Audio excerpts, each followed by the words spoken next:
It's time for our daily dose of cope. We have the Honorable Reverend Leroy Leopard at the news anchor desk today for the Leopards News Network. So many faces that have been eaten, so many stories to deliver, so we're going to jump right into it. Let's talk about Rodney. Rodney was talking about let's take out the trash together and vote for Trump for 2024. Let's go. He got this picture with Trump with a garbage truck. Like, let's go, make America great again. Then he let us know that he was all aboard the Trump train. Let's go. Whoop, whoop. And then he said, I have been quiet this whole election, but I am ready to get this election over with. Go Trump.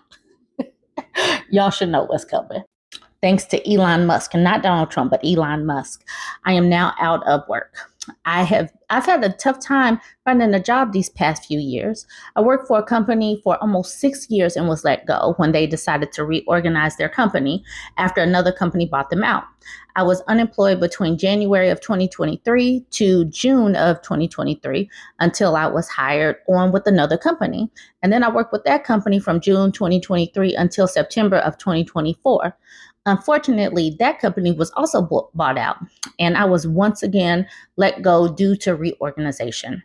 My wife and I had just bought a house in July of 2023, and when I lost my job in September, I was forced to file for a forbearance with the mortgage company.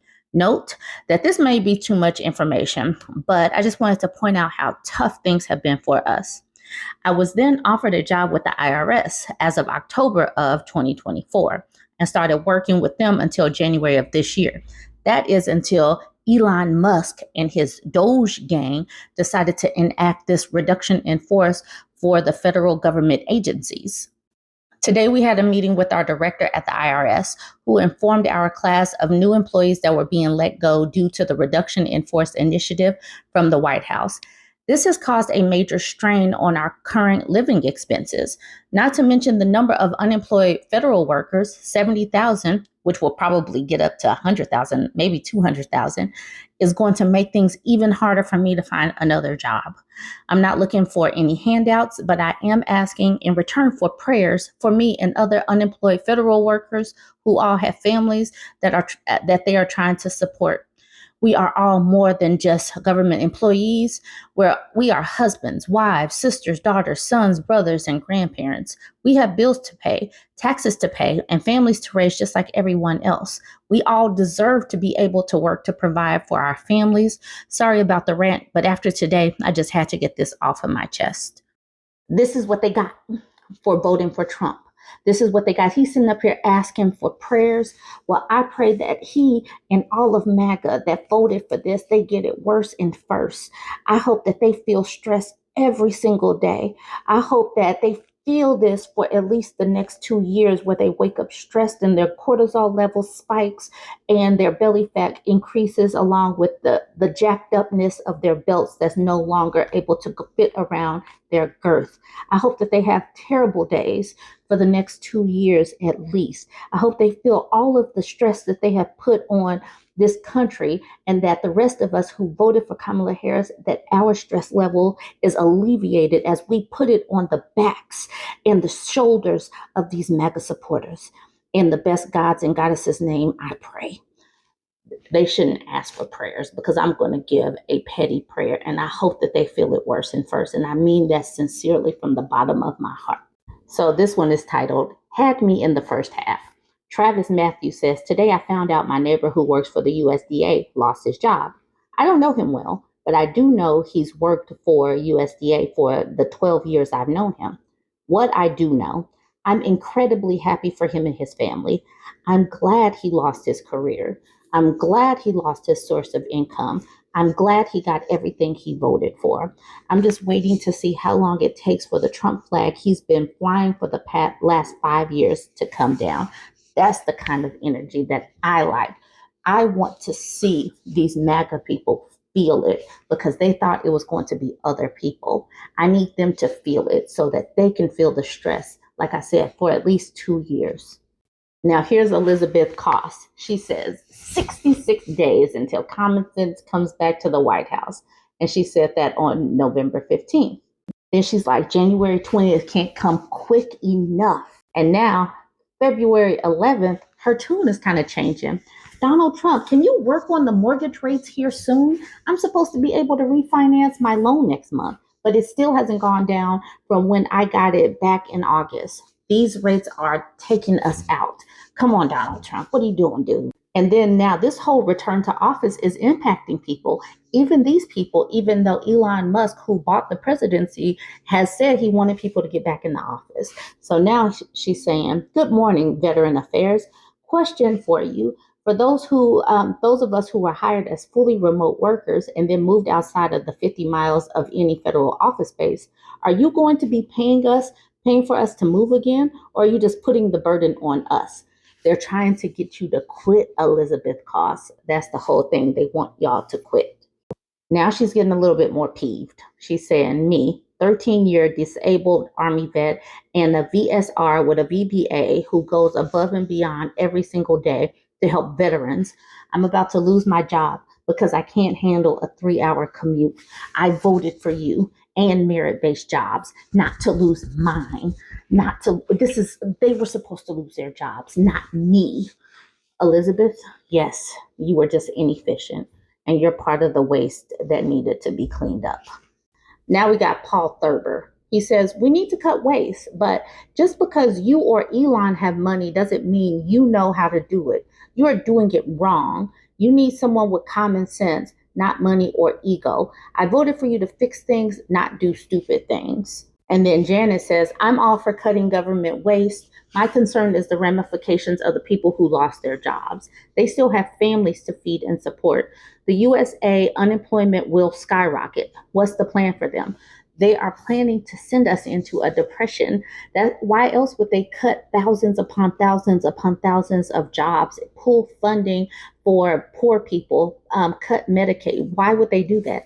They want everybody to be panicked. You knew that he was going to cut all of these funds because they said it. You just thought that your face wouldn't get eaten.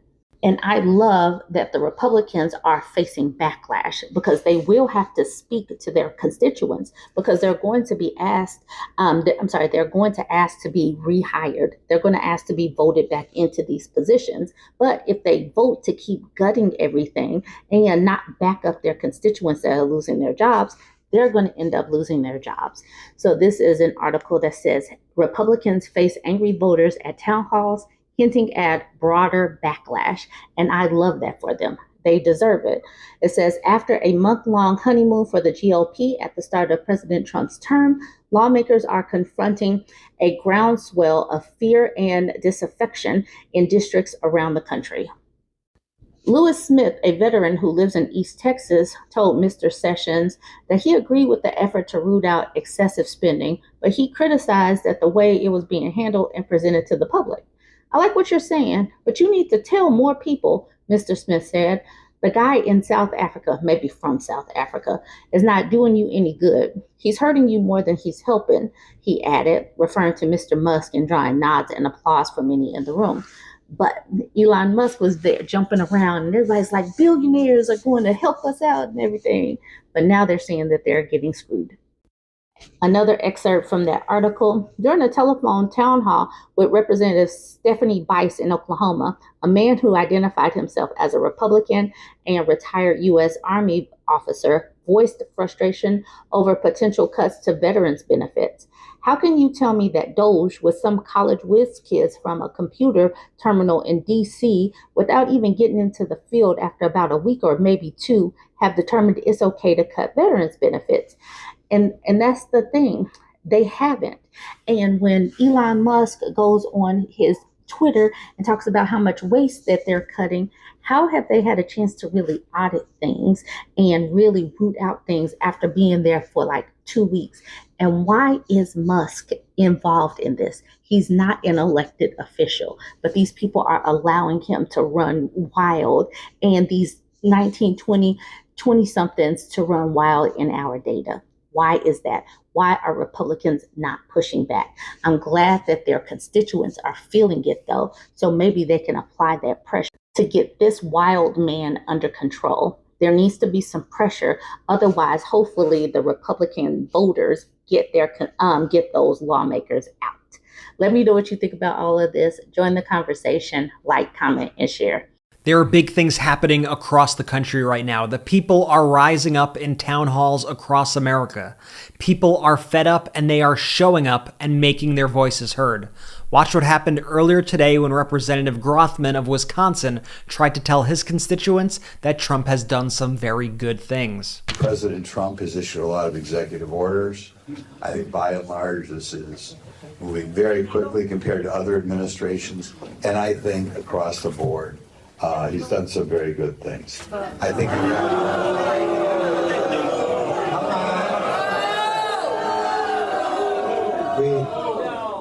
he's gotten rid of birthright citizenship.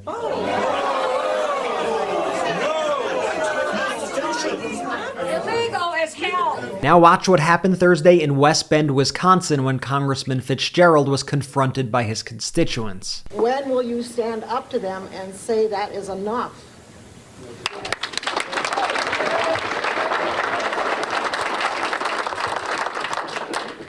The end result of the fraud and abuse that has been discovered already.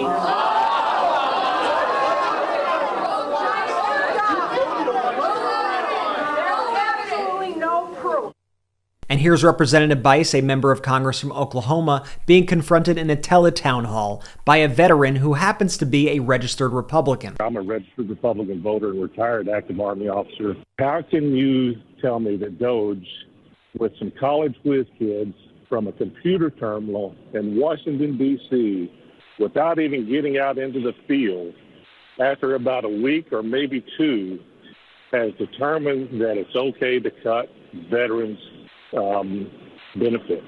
I think a couple things. Let me give you an example. Did you know that the VA was in charge of payments for illegals for housing?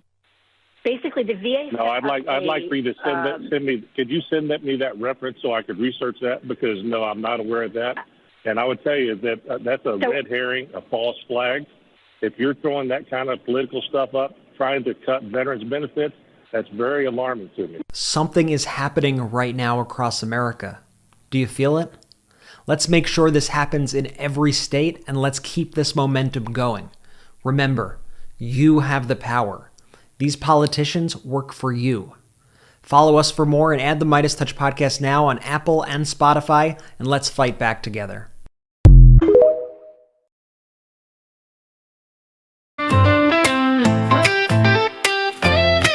There once was a group with a curious case who thought, let's elect some leopards to chase. They'll munch on the weak, the poor and the lame, but surely for me it won't be the same. Oh no, dear, what's that I see? A leopard is lunging directly at me. I thought I'd be safe, I thought I'd be fine. Now I'm the entree with a nice glass of wine.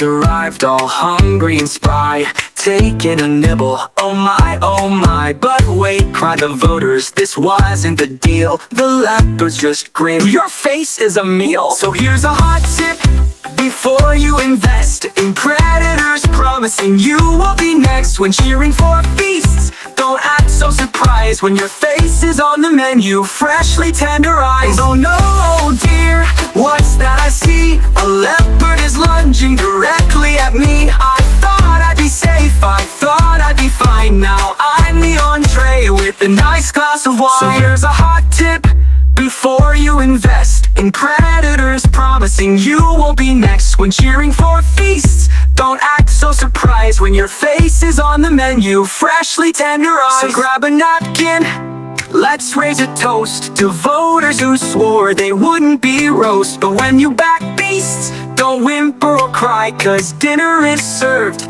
and you are the pie.